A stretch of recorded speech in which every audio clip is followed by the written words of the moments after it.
Welcome to this edition of ABI's Quick Bit video series. My name is Lisa Fox. I'm with ABI, and I'm here with Alice Helly with Brown Winnick.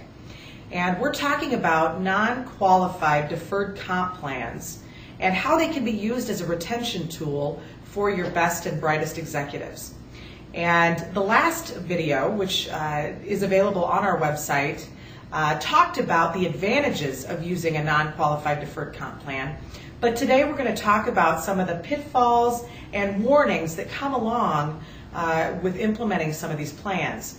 Alice, like everything, there's no free lunch.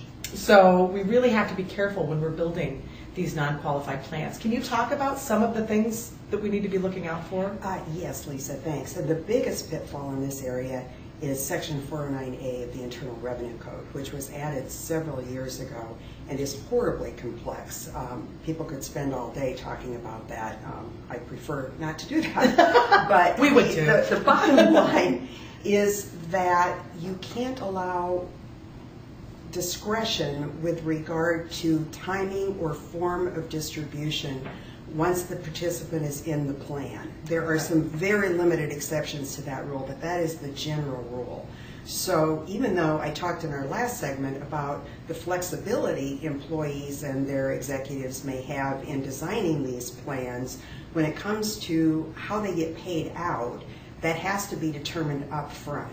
And there are only a few permissible distribution events. For example, you can distribute at death, disability, termination of employment, retirement, and by the way, you have to have definitions of retirement and disability that comply with the regulations if you're using those as events. You can also say, set a definite place and time. You could say January 1st of 2030, you're going to get paid out. But it has to be sure when they're going to get paid out, or at least the event has to be identifiable. And also the form of payment has to be determined in advance, whether it's lump sum installments. We've seen some cases where the plan allowed a choice between installments and lump sum. That's very common in a 401k plan, profit sharing plan.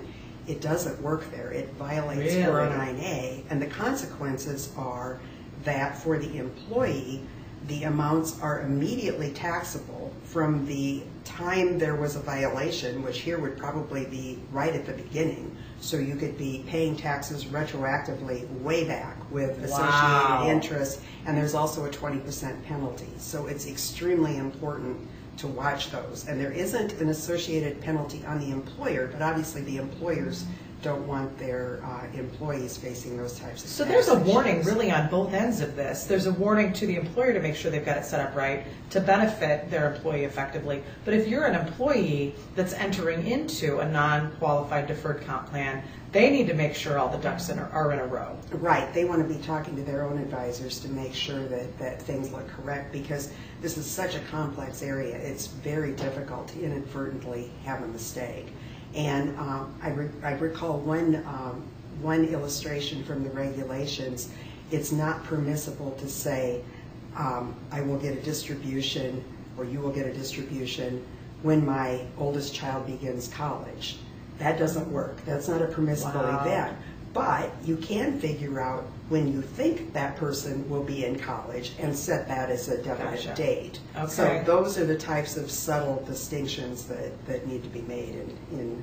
So probably the message of today is to make sure you've got the right advisors around you, because this isn't something that probably every financial advisor and every attorney in the state knows about. So yes, really pre-qualify your advisors to make sure they've got experience in non-qualified deferred comp plans.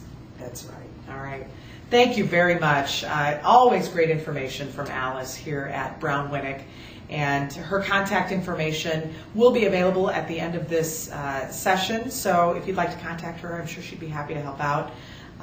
Brown Winnick is part of ABI's Advisory Council, a group of fantastic professionals who gather monthly to identify issues facing business in Iowa and then develop solutions to solve them. So thank you so much for being with us today. You're welcome, Lisa.